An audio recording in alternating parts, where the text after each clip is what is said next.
Hello, everyone, and welcome to Body Bags. And look who's here. It's Grace. She's back. Hi. So, okay, so everybody, hi. Welcome to Body Bags, and I'm your reviewer, Lonnie, joined by Grace. And today we're going to talk about the 2005 horror psychological thriller Hide and Seek, starring Robert De Niro, Dakota Fanning, Famke Janssen, Amy Irving, Dylan Baker, Melissa Leo.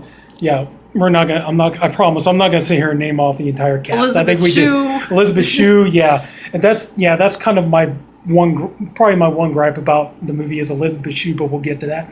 Okay. But anyway, so yeah, the movie came out in 2005. It's a psychological horror film. The movie stars Robert De Niro as Dr. David Calloway, and it's New Year's Eve, and then he's having an argument with his wife Allison, played by Amy Irving. And later on, he finds her dead in the bathtub, and he's very upset about the whole thing, obviously, and it's had a bad effect on his daughter Emily, played by Dakota Fanning. And so he's talking to his friend Catherine, played by Famke Janssen, and she's, talking about what are they going to do, and he's talking about he wants to take Emily out and move into a house in the country, and and try to help her get a new start, maybe get her into a different school, make friends, things like that. And Catherine's kind of like, I don't know, are you sure that's really wise at this part? And he's like, yeah, I think it'd be a good idea to do. So they move out. They're in New York City, so they move out to a house in the country, big, beautiful house. And they start, they're living there, and Emily starts talking about her new friend, Charlie. And Charlie is, like an imaginary friend, and, talking about their playing. They like to play hide and seek and things like this. And, and then at one point, David finds their cat is dead. Or was it their cat, or was it like a neighbor's cat? It was their cat. Before that, a couple of smaller things were happening. Yeah. They were finding Emily's dolls defaced. Mm-hmm. David would get woken up in the middle of the night. I don't know if you guys noticed. It's always at 2:06 a.m. That never really gets explained in the movie, as far as I know. Mm-hmm. But it's always 2:06 in the morning. He gets woken up every few nights or so. I think the first time, he just goes in the bathroom and somebody wrote, "You let her die" in crayon. And of course, Emily says it's Charlie. But of course, Mm-hmm. David goes, "This is your writing. This is your crayons." Mm-hmm. And of course, at this point, Charlie's still imaginary to him. So, Mm-hmm. of course, he thinks Emily did it. And she's just kind of using an imaginary friend kind of as an expression of her grief. Mm-hmm. Oh, and also what I want to do, though, is before we go any further, I should have mentioned this right at the beginning of the video. This movie is really hard to explain without going into spoilers.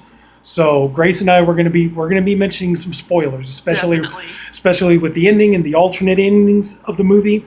So probably the best thing for you to do if you haven't seen the movie yet, go ahead, shut this video off, go watch the movie, then you can come back and watch the review. Otherwise, unless you just don't give a damn and you don't care if it's spoiled, then just go ahead and keep watching.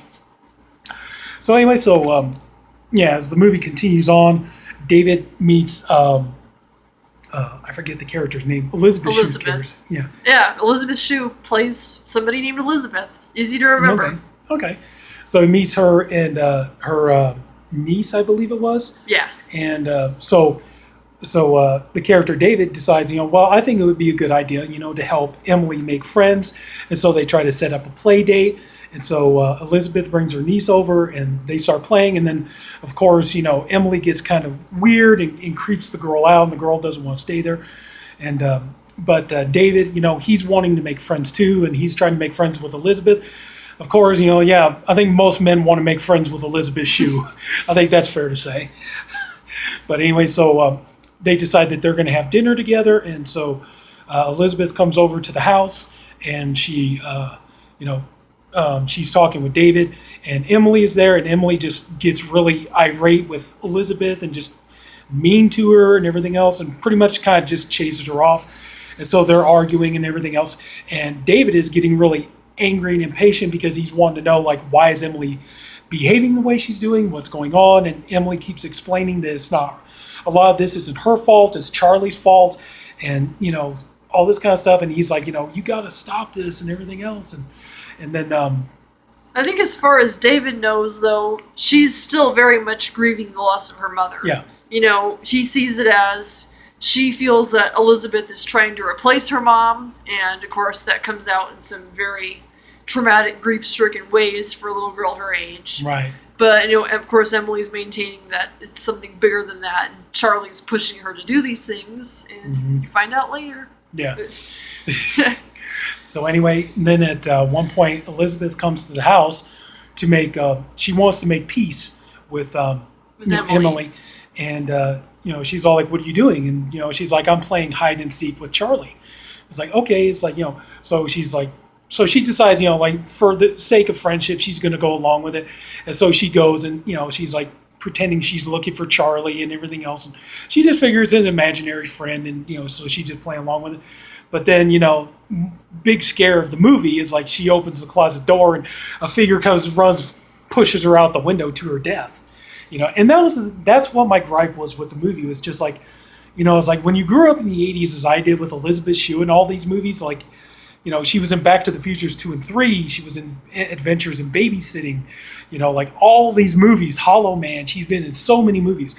And that was the big complaint that I had, was just mainly that, you get an actress like her that people have seen in so many movies, and her part is just so little. I mean, she's basically just being showed up. She's basically just showing up to be killed off. So I think that was kind of like a thing that bothered me and probably some other people too. It's just all like, you get a big actress like her, it's like you give her nothing to do. She just basically shows up to be killed off. She does still have a bigger role than Amy Irving. No, that's true. She's kind of, Emily's mom's character foil in a way. Mm-hmm. You do eventually find out the truth about her mother's death and the circumstances of it. Mm-hmm. And then you kind of compare that with this kind of new role that Elizabeth takes on during her time in the movie. I think it's an interesting juxtaposition. Yeah. So, screen time isn't necessarily all that important, and she is throughout quite a bit of the movie too. Mm-hmm. So. Yeah. Funny thing you bring up, Amy Irving is like, you guys notice like the last video her and I did together was Carrie, and now we're talking about another movie with Amy Irving in it. It all goes back to Carrie. For us, it's always I'm wearing the same shirt even. So. Yeah, see, there you go. It all goes back to Carrie. It's like, and Robert De Niro was such a good actor. He even appeared in Carrie. You just didn't notice him. That was a joke. I didn't mean it. Okay, so anyway, and then now we're at the part of the movie where David comes home and he discovers, he's talking to Emily, and Emily is telling him that was it that something bad happened to Elizabeth or something like that? And wait, where are you? At the part where David's looking for, he sees that the window's been busted out. Okay, so this is where I feel the movie really starts ramping up to its climax, because so this is where it starts getting really interesting, mm-hmm. because Emily goes through periods of time where she can't find her dad. Mm-hmm. And then I think next the sheriff comes over, says, hey, I found Elizabeth's car crashed on the side of the road. Do you guys know anything? Mm-hmm.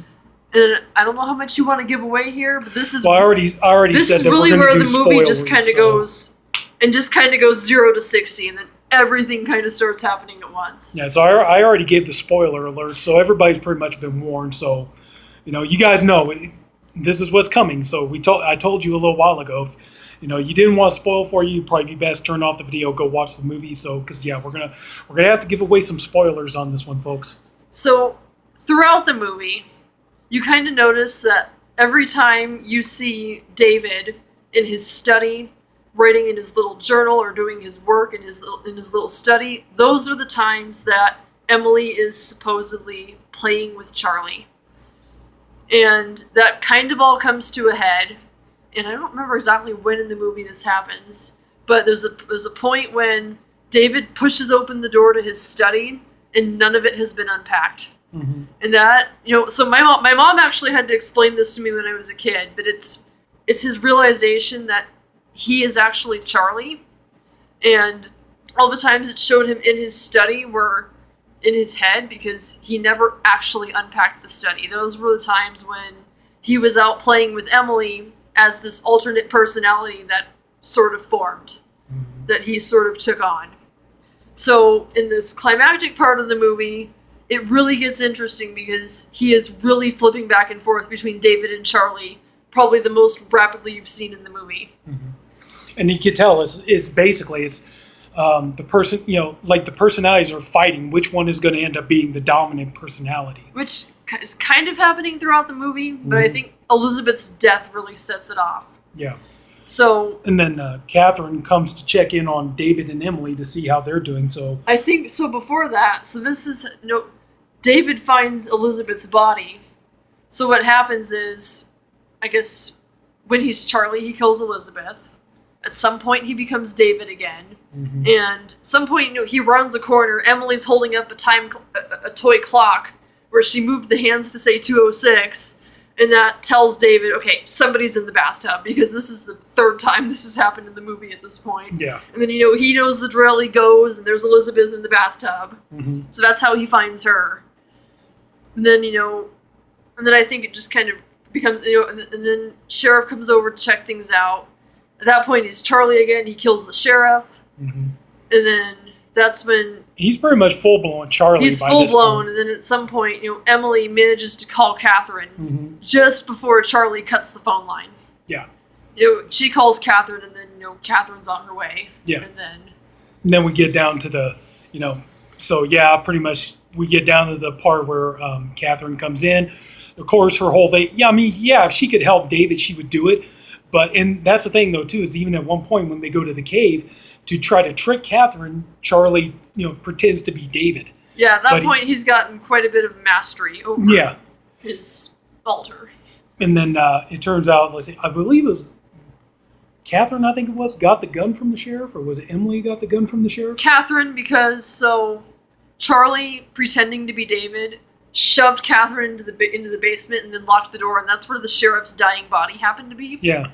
And, he's basically mostly dead, so she just grabs the gun out of his holster and then kicks the door open, and she manages to get out. Yeah. And then they have their climax in the cave where, Charlie's looking for Emily.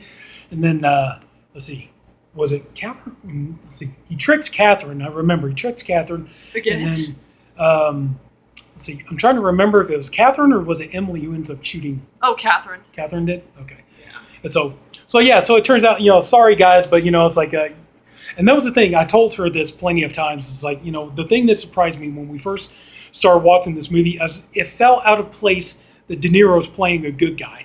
Because, if you follow Robert De Niro, you follow his movies for years, he's played good guys in movies, but he's played way more villains than he's ever played, good guys. Yeah, one of the two of the most iconic roles he's ever played in movies. Number one, Travis Bickle in Taxi Driver. Number two, what was the character's name? From Cape Fear, Oh my gosh, that was probably one of his creepiest performances in my opinion. Yeah. Cape Fear. So I'm sitting here watching this, I'm kind of like, well, De Niro's a chameleon as an actor. He can play anything, but it seems so out of his element, out of his comfort zone to see him playing this kind of caring, warm, doting father, really wants to help his daughter and everything else. Then you come to find out he's a batshit insane psycho killer. Okay, that's the De Niro. That's the De Niro I know. So that was funny. So, but then the thing is though that's amazing. Her and I have talked about this. I don't know how many times.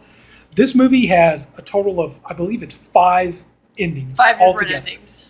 And so it's like, how many movies do you know of? And it's like it's on here. 14 deleted scenes and optional endings. They're posted as 5 different endings. I think in reality, they filmed 2 different scenes really, and just did some editing. So one of the scenes with editing became 2 of the endings, and then the other one, you realize they're all similar. With some editing, became the other 3. They only shot 2 different scenes, but they made a couple changes, so it's it's this scene, but it ends this way. This scene ends this way, and then the other one, there's 3 different outcomes. Mm-hmm. Yeah, there's. This is kind of. Yeah, sorry. I told you. I told you guys, don't blame me. Do not blame us in the comments section. I already told you. It's like there were going to be spoilers. So if it's ruined for you, that's on you. You continue watching the videos. We have taken the wheel of the spoiler bus and driven it off the cliff at this point. Oh, yeah. But we did let them know, though, first. So that's my point. We let them know. So odds are, I don't know, you might be watching this. If you're in the US, odds are if you see this movie. So one of the endings got released as the US theatrical version, and then there was a different ending that they actually released in the rest of the world. And the reason for that was the US tends to like happier endings. So the ending they wanted for the rest of the world that ended up, being the ending to the movie in the rest of the world was considered too dark by the US. So they decided to go with a slightly happier ending, so that's why we got a different ending than the rest of the world. But all five of the endings are on the DVD. Mm-hmm. So the version that got released in the US, Catherine takes Emily home with her. She's getting her ready for school in the morning. Emily has been coloring a picture. Emily and Catherine leave the house, and it zooms in on the picture, and it's a picture of Emily and Catherine holding hands, but Emily drew herself with two heads. So it's kind of implying that she might be kind of developing a split personality. But same thing like her father. Another take is kids are also extremely imaginative, and they tend to absorb what their parents are going through. It might just kind of be her expressing her grief. It's kind of open to interpretation. Mm-hmm. But I think the idea, one of the main ideas you were supposed to get out of it was like, well, her father, has split personality. She's going to go down the same path. I think that's what they were. I think that was something they were trying to put in your mind. So then one of the other alternate endings that just got released on the DVD, it was that same scene, but when it pans in on the picture, it only shows Emily with one head. So that's actually probably the happiest ending, yeah, but that's just that one lets of the alternate you know everything's ones. fine. Everything's cool, fine, just regular old picture of her and Catherine. Mm-hmm. Just, sweet, child picture, things like that. So, Emily's going to be okay. She's not going to be too traumatized by the whole thing of, her father having split personalities, trying to kill her and everything else. And even worse, her father's, Robert DeNiro. So. Yeah, but then the version that got released internationally is the other completely different scene they chose to film, which was, Catherine still took Emily home with her, but they're in a bedroom, and Catherine is tucking Emily into bed and saying goodnight. And so this is really interesting to me, because at first glance, it just looks like they're in a regular bedroom. Regular bedroom door. But then, Emily asks Catherine if she could leave the door open, and Catherine says, I can't do that. And only then do you see a window in the door, and it's revealed that she's in a mental institution. Mm-hmm. And international theatrical ending, that's pretty much how it ends. Catherine says goodnight to her, but then she has to shut and lock the door, and then she's shown talking to a doctor in the hallway, pretty much fades to black.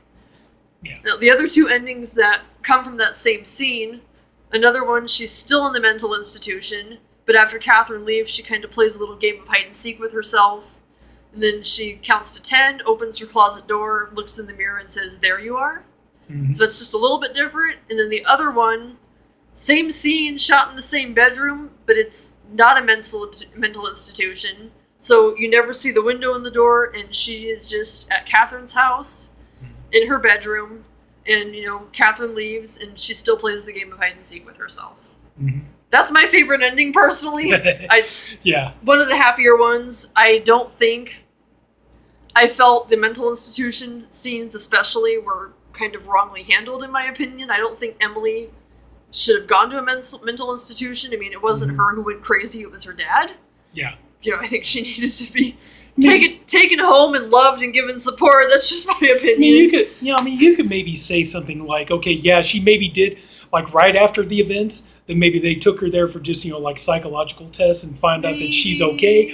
Then she could give her to Catherine as like her guardian and things like that. So, I think, something like that. She lost both of her parents in this traumatic way. The last thing she needs is to be separated from her new family.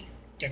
I think that would just cause even more trauma. Yeah, I think one thing we forgot to mention though too. It turns out that actually that Allison, David's wife, actually didn't kill herself. It turned out he killed her.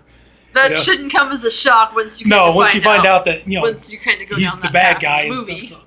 So, well, it goes back and then you find out, because now I do remember this. It goes back and they're at the New Year's Eve party, and David sees Allison kissing another man, and so that drives him into rage of jealousy and stuff like that. So that's ultimately what leads him to. Yeah, so there's a theory that maybe his dissociative identity was kind of lying dormant for a while, and then something triggered it. In his case, seeing his wife cheating on him in some capacity, that might have really driven out his alter, and he channeled his rage into, and he just completely dissociated from it, which you do during traumatic events sometimes. But instead of just blocking it out, he became this whole other person, pretty much.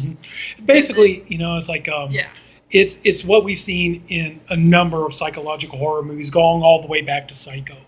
It's where you have a character like the character of David. He's he considers himself a very kind, decent, honest, hardworking man. He doesn't feel like he's prone to violence or anything. And the idea of committing violence against anybody is so horrible to him that he feels like in his mind he has to create another personality to act out the violence for him. And so basically he could kind of just, he can just kind of like shut himself off. And like when he comes back from it, he could just kind of like, oh, I could just ignore and pretend like it never happened. And it's this other person who did this. It wasn't me. So it goes for that, but it's like we've seen this it's not completely unique. We've seen this in horror movies, Psycho. I don't want to say Psycho was like the first movie to do that, but it definitely, because after Psycho, there were like zillions of imitators. And, don't get me wrong, I'm not saying that Hide and Seek is a Psycho ripoff. It's not an imitation of Psycho, far from it. No, nothing like Psycho. No. Other than people dying in the bathroom, I guess. Well, it wasn't even the bathroom. She got pushed out the window and they just brought her up and put her in the tub. Yeah. So it wasn't like she died in the shower. It's like, oh shit! Now I really did. I think I put the idea of Elizabeth Shue taking a shower in everybody's heads. Oh, sorry guys, sorry, didn't mean to do. But anyway, no, it's just I think for most horror fans, I know you love this movie. You really. Oh, I have mixed opinions. But I think the movie has a really good score. Mm-hmm. I almost, in some ways, I think the score is almost better than the plot. Mm-hmm. This is something that I'm probably the only one on the planet who's noticed this, but a lot of the major scenes in the movie, if you listen to the music, some parts of the music have been timed. I haven't even told you this. No. Some parts of the music have actually been timed to be exactly 2 minutes and 6 seconds long. Oh, really? So I didn't know that. It's something I stumbled across one day. Oh, I didn't know that. Yeah. The opening credits are 2 minutes and 6 seconds long. The cat's death is 2 minutes and 6 seconds long. Several key scenes are exactly that long. If you go into the score, I listen to movie scores. I'm a big nerd. Mm-hmm. No, you love music. It just further boggles my mind, though, because they never explain why 206 is significant. Mm-hmm. That's always the time he wakes up when something bad happens. It shows the population of the town being 2,206 people. And then they found out a decade later that, all these parts of the movie have been timed musically to be exactly that long, but they never explain it. So that's probably my biggest beef with the movie. I think the acting is good, obviously. Yeah, Robert De Niro, perfect as always. I have to give props to Dakota Fanning because she's pretty much exactly my age.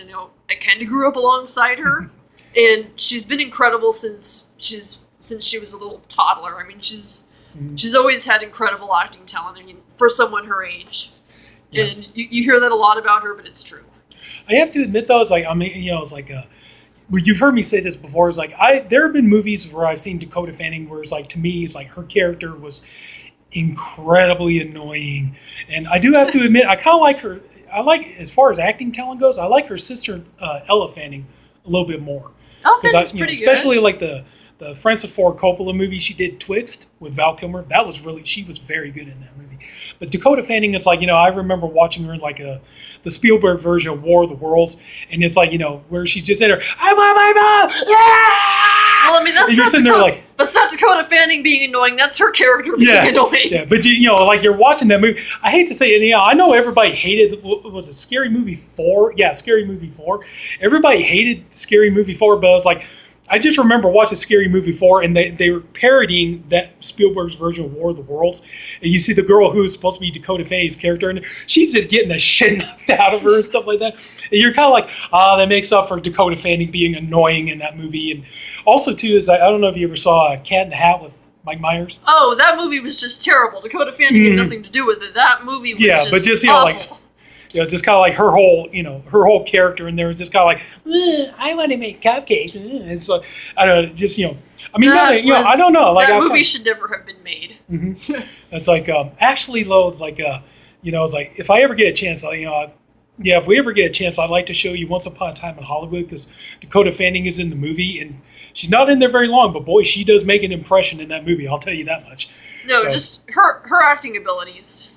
I think especially in hide and seek, it really showcases it. She can just turn around and be full-fledged crying in 2 seconds, and not everyone has that ability. Yeah, it takes talent to hone. She does have talent. So obviously, Famke Janssen does a commendable job in this. Yeah. Yeah, she's a big Famke Janssen fan, guys. Even though, guys, I promise, I'm trying to see if I can get her to watch Lord of Illusions. Okay. Oh, for us horror movie fans, if one movie you're going to know Famke Janssen from is Clive Barker's Lord of Illusions.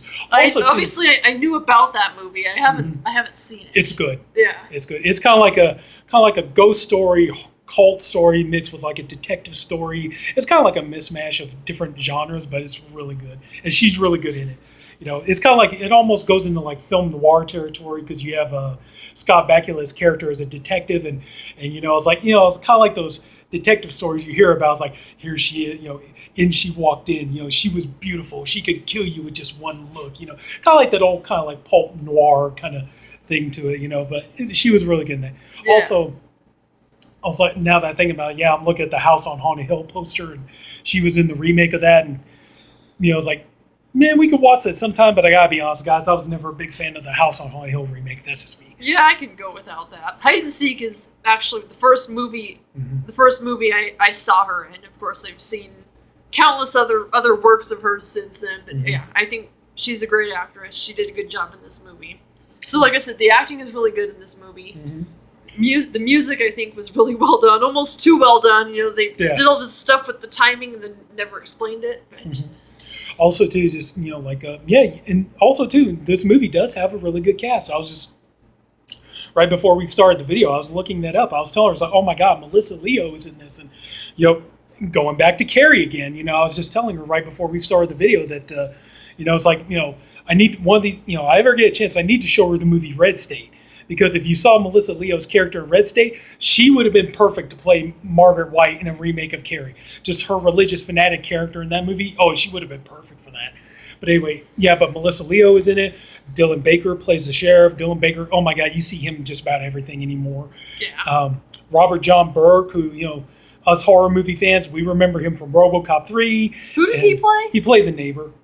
Oh, the one that David suspected was Charlie's, attacks him. What I would consider to be the red herring of the movie. Yeah. They kind of lead you to think he's Charlie, but then he's not. Yeah, us horror movie fans, we remember him from specifically RoboCop 3 and Stephen King's Thinner. We remember him from that. Of course, Amy Irving. So yeah, you have a great cast and everything else. I would just say that unfortunately, the only thing with this movie is just it's not the most original film. If you're a horror movie fan. And, you've seen these psychological horror movies before, you kind of already, for the most part, have an idea of where it's going. But that doesn't mean don't watch it. It's a good movie. Like she said, good score, good acting all around. Pretty much all pretty good cast. Movie. Yeah, so, I mean, like I said, I kind of agree with him. Pretty much every major plot point has been pretty much done to death. Traumatized kids with imaginary friends. Lots of movies about that. Psychological thriller aspect where people find out it's been them all along. That's been done to death too. Yeah. But even still though, it's like, but if you are a fan of these kind of movies and you like that kind of Hitchcock / Roman Polanski-esque type thrillers, things, I would definitely say, give it a shot. It's definitely not bad. It may not be the greatest movie of all time, but it's definitely enjoyable. It's a fun watch. DeNiro alone, I mean, come on, what more do you need? Dakota Fanning, come on. So overall, I think we could both say this is a good movie, and it is a fun watch to enjoy it. It's one I come back to every few years. Yeah. And some of the music is definitely creepy enough. I have a few bits of the score on my Halloween playlist alongside, famous ones like Halloween, Carrie, The Shining. So, I mean, the music definitely holds its own, in my opinion. So anyway, I think we're going to about wrap this up for now. That's about it. So, yeah. Well, thank you for coming back doing another video with me. Of course. It was fun. So everybody, that's pretty much going to do it. So if anybody took the time to watch this, we thank you for doing it. We appreciate you for doing it. We also hope you enjoyed the video. If you did, please leave it a like. If you haven't already, go and subscribe to the Body Bags channel. There's a different reviewer, one for every day of the week. I'm the Friday reviewer. Grace will pop up in and out when she feels like it. So we have different guys. Everybody's all doing great stuff. And so thanks for joining us. Everybody have a good night, and we'll talk to you later. Yeah.